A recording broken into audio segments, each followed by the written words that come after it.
আল্লাহ রাসূল সাল্লাল্লাহু আলাইহি ওয়াসাল্লাম বললেন, ও আমার সাহাবীর দলেরা শোনো, এই আমার ঘোড়া বিদকে গেল, ঘোড়া আমার ধিড়কে গেল, যেন আমাকে ঘোড়া ফেলে দিবে। কেন আমার ঘোড়াটা ধিড় গেল তোমরা জানো?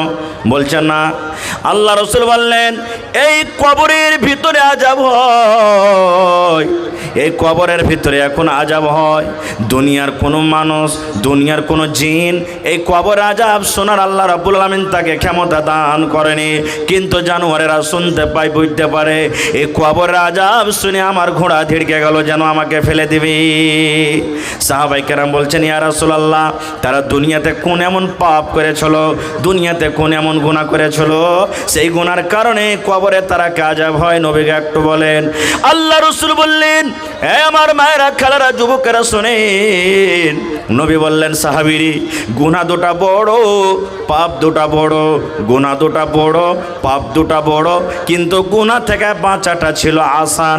মানুষ ইচ্ছা করতে গেলে গুনাহ থেকে বাঁচতে পারত, কিন্তু গুনাহ থেকে না বাঁচার কারণে আল্লাহ রাব্বুল আলামিন তার কবরে তারাকে শাস্তি দেন। কত জোরে জোরে তারা চিৎকার করে তোমরা জানো? কত জোরে জোরে কবরে তারা কান্দে জানো? হাউমাউ হাউমাউ করে চিৎকার করছে, মা বাঁচাকে, আল্লাহ মরে গেলাম, আল্লাহ মরে গেলাম, আর সহ্য হয় না, আল্লাহ তুমি বাঁচাও, আল্লাহ তুমি বাঁচাও। এরকমভাবে তারা কবরে চিৎকার করে কান্দে। আল্লাহ রাসূল বললেন, সাহাবীরে, যদি আমি আল্লাহকে বলি, মাবুদ, এই কবরে এরা এতভাবে চিৎকার করছে, আল্লাহ তুমি একটু আমার সাহাবীরাকে শুনিয়ে দাও। আমি যদি আল্লাহকে দোয়া করি, আল্লাহ তোমাদেরকে শুনিয়ে দিবে, কিন্তু আমি দোয়া করব না। এই জন্য দোয়া করব না যে তোমাদের যখন আত্মীয় কেউ মারা যাবে, ভয়ের কারণে তখন তোমরা তাকে দফন করবে না, দফনই করবে না তোমরা তাকে, যে ওই বাপরে কবরে এরকম আযাব, একে দফনই করব না কো। এবার সাহাবীরা বলছেন, হুজুর, তারা কোন এমন পাপ করত যে পাপের কারণে কবরে আযাব? আল্লাহ রাসূল সাল্লাল্লাহু আলাইহি ওয়াসাল্লাম বলেন, সাহাবীরি, দুজনের মধ্যে একজন ছিল চুগলখোর। কি ছিল? জোরে বলে। চুগলখোর ছিল, গীবত করত, চুগলখড়ি করত, ইয়ার কথা ওকে লাগে যেত, কর কথা ওকে লাগে যেত, গীবত করত, অমুক মাওলানা তো এরকম রে, অমুক হাজি সাহেব তো এরকম রে, অমুক নমাজি তো এরকম রে। এক নম্বর গুনাহ এটা। আর দুই নম্বর যে কবরে আযাব হয়, এই লোকটা পেশাবের ছিটা থেকে বাঁচত না,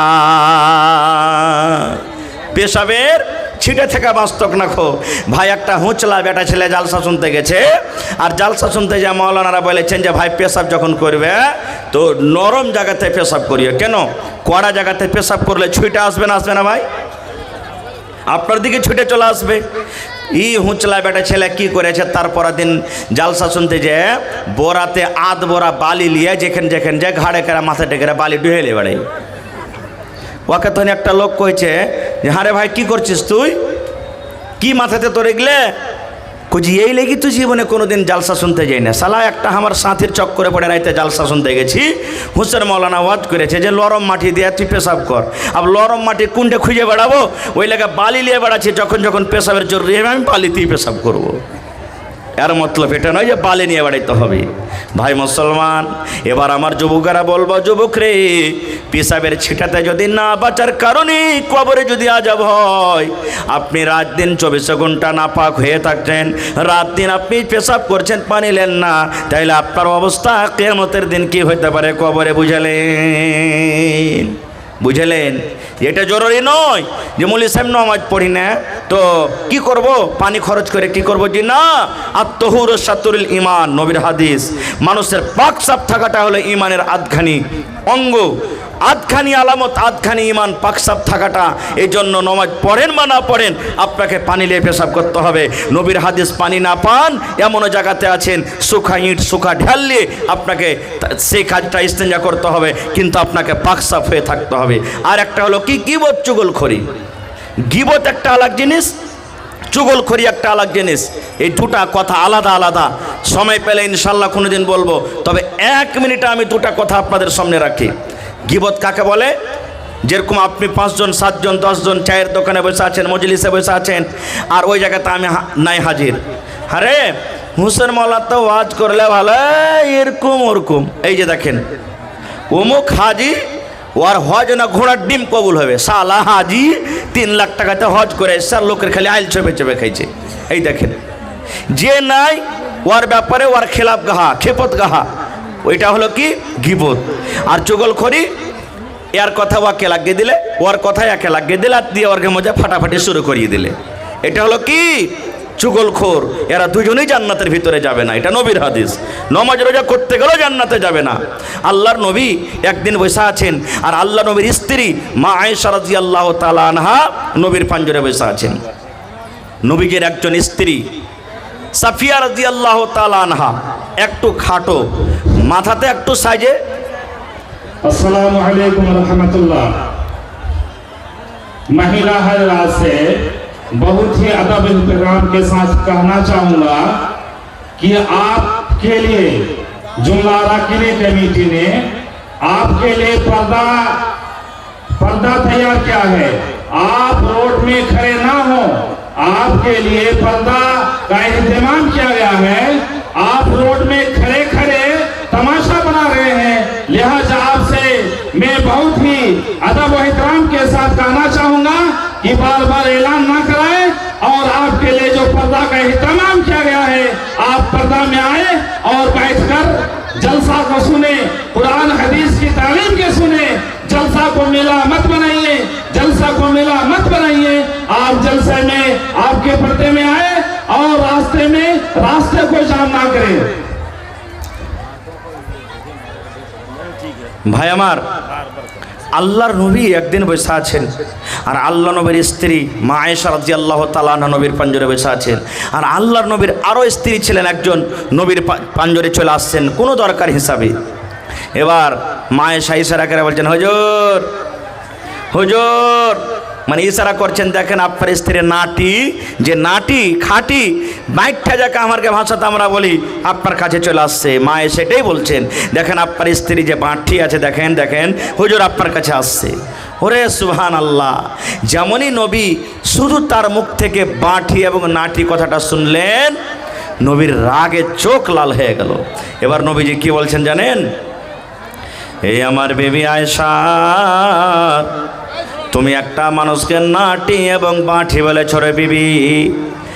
নাটি হলো আল্লাহর তৈরি, বাঁটি হলো আল্লাহর তৈরি। যারা ধলো ওরাও আল্লাহর তৈরি, যারা কালো ওরাও আল্লাহর তৈরি। ও আয়েশা, তুমি একটা মানুষকে এমনই কথা বলেছ যে কথাটা শুনতে গেলে মানুষের রাগ হবে, মানুষ লজ্জা পাবে। আমার বিবি আয়েশা, এই নাটা এবং বাঁটা কথাটা এমন খারাপ, এমন খারাপ। বিবির এই কথাটা ধরে যদি সমুদ্রে ছেড়ে দেওয়া হয়, এই নাটা এবং বাঁটা কথাটা সমুদ্রে ফেলে দেওয়া হয়, এই কথাটা এমন খারাপ, এমন খারাপ, গোটা সমুদ্রের পানি দুর্গন্ধ হয়ে যাবে। দুর্গন্ধর কারণে সমুদ্রের পানি পান করা যাবে না।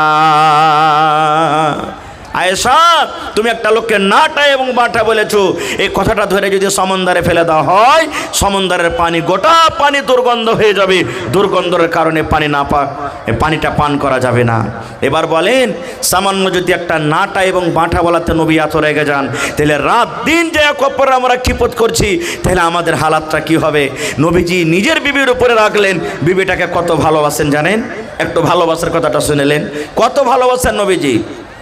মা আয়েশা নিজে বলেন, আমি নবীর পাঞ্জরে বসে আছি, নবী আমার পাঞ্জরে বসে আছেন। আমি গিলাসে দুধ নিয়েছি কিংবা পানি নিয়েছি, দুধ পান করছি মুখ লাগায়ে, ঠোঁট লাগায়ে। আল্লাহ নবী আমার দেখে দেখছেন, আমার বিবি আয়েশা গিলাসের কোন জায়গাতে মুখ লাগায়ে, ঠোঁট লাগায়ে পানি পান করেন। আমার দিকে আমার নবী দেখছেন। মা আয়েশা বলেন, ওই গিলাসটাতে আমি মুখ লাগায়ে, ঠোঁট লাগায়ে পানি পান করতে করতে কিংবা দুধ পান করতে করতে অল্প কিছু পানি আছে কিংবা দুধ বেঁচে আছে, এবার আমি টেবিলের ওপরে রেখে দিলাম, নবীর সামনে আমি রেখে দিলাম। যেমনই রেখে দিলাম, সুবহানাল্লাহ, নবীজি চট করে গিলাসটা উঠিয়ে নিলেন। আর উঠিয়ে নেওয়ার পর মা আয়েশা বলেন, যেই জায়গাতে আমি আয়েশা ঠোঁট লাগাই, মুখ লাগাই আমি পানি পান করলাম, আমার দয়ার নবী আমার ওই মুখ লাগা জায়গাতে নিজের মুখ লাগায় নবীজি পানি পান করলেন। কেমন ভালোবাসা। মায়েশারও বলেন, আমি হাড্ডি ছিঁড়ে চুষে চুষে খাই, আমি গোশকে দাঁত লাগিয়ে লাগিয়ে ছিঁড়ে ছিঁড়ে ছিঁড়ে ছিঁড়ে খাই। এবার পিসটাকে যখন আমি থালাতে রেখে দিলাম, আল্লাহর নবী চট করে গোশটের পিসটাকে উঠিয়ে নিলেন।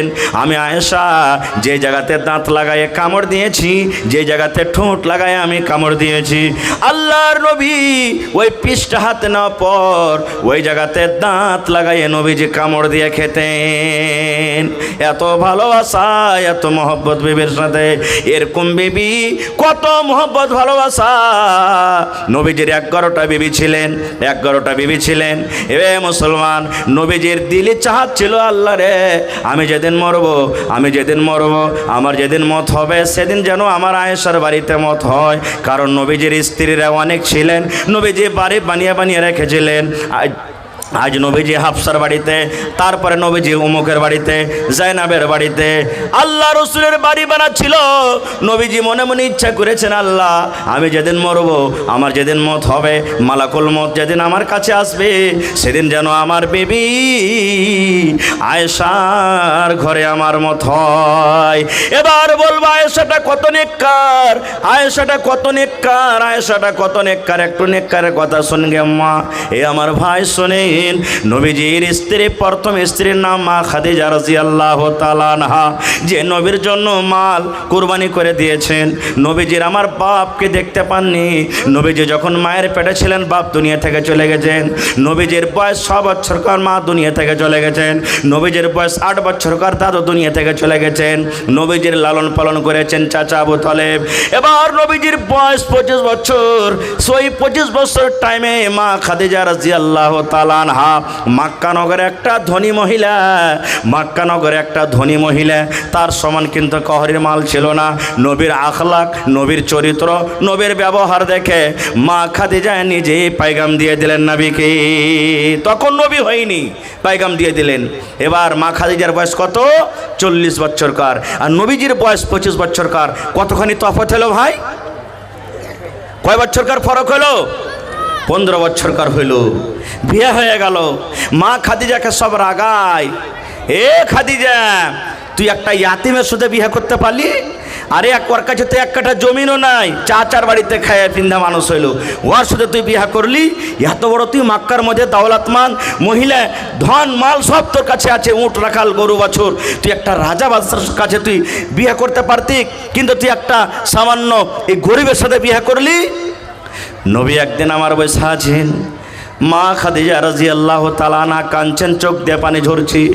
কাঁদতে কাঁদতে কাঁদতে নবীর পাঞ্জরে চলে গেলে। নবীজি বলছেন, খাদিজা রে তুমি কাঁদো কেন? কি ব্যাপারটা, কি কারণে তুমি কাঁদছো রে খাদিজা? বলছেন, ইয়া রাসূলুল্লাহ, আল্লাহর নবী গো, মক্কার লোকেরা আমাকে নানা রকম কথা বলে, আমাকে ঘোঁচা দিয়ে দিয়ে কথা বলে, তানা দিয়ে দিয়ে বলে, যেটা আমি সহ্য করতে পারি না। আপনি হলেন আমার স্বামী, আর আমার সামনে যদি আমার স্বামীর কেউ দুর্নাম করে, আমি খাদিজা সহ্য করতে পারি না। নবী বলছেন, কি হয়েছে তুমি খুইলা বলো। বলছে, নবী গো, মক্কার লোকেরা আমাকে রাগায়, মক্কার আমার যারা দোস্ত বন্ধু আছে আমাকে রাগায়, যে দেখো দেখো খাদিজা একটা গরিবের সাথে, ইয়াতিমের সাথে বিয়ে করেছি। এবার মা খাদিজা বলছেন, নবী গো, আজ থেকে আমি আমার মাল, আমার জমিন, আমার বাড়ি, আমার রাখাল, আমার উঁট, আমার ভেড়া, আমার বকরি, যত কিছু মাল আছে নবী গো, আজ থেকে আপনাকে সঁপে দিলাম, সঁপে দিলাম, সঁপে দিলাম। আজ থেকে সেগুলো আমার নয়, সেগুলো আমার নয়। আজ থেকে যেন মক্কার লোকেরা এই কথা আমাকে বলে, খাদিজা দেখো একটা রাজার স্ত্রী। সব মাল আপনাকে সঁপে দিলাম, আপনার যেখানে ইচ্ছা সেখানে আপনি লাগাইতে পারেন, আমার কোনো অসুবিধা নাই। ওই খাদিজা রাদিয়াল্লাহু তাআলা আনহার কথা নবীজি মায়েশার সামনে একদিন বলছেন। আপনারা জানেন সতীনের ঝাল হয় না, হয় না? সতীনের ঝাল হয় ভাই। সতীনের কথা শুনতে পারবে না ভাই আমার। মা খাদিজা দুনিয়া থেকে চলে গেছেন। নবীজি একদিন তার কথা নিজের বিবি আয়েশা রাদিয়াল্লাহু তাআলা আনহার সামনে বলেছেন। আয়েশার মন খারাপ, আল্লাহ রাসূল একটা বুড়ির কথা কেন খালি আপনি আমার সামনে বলেন? একটা বুড়ির কথা খালি জিকির কেন করেন? আল্লাহ রাসূল সাল্লাল্লাহু আলাইহি ওয়াসাল্লাম বলেন, আয়েশা রে, ওকে তুমি বুড়ি বলিও না, ওকে এরকম ভাষাতে কথা বলিও না আয়েশা। আমার খাদিজা এত নেককার, এত নেককার, এত নেককার, এত নেককার।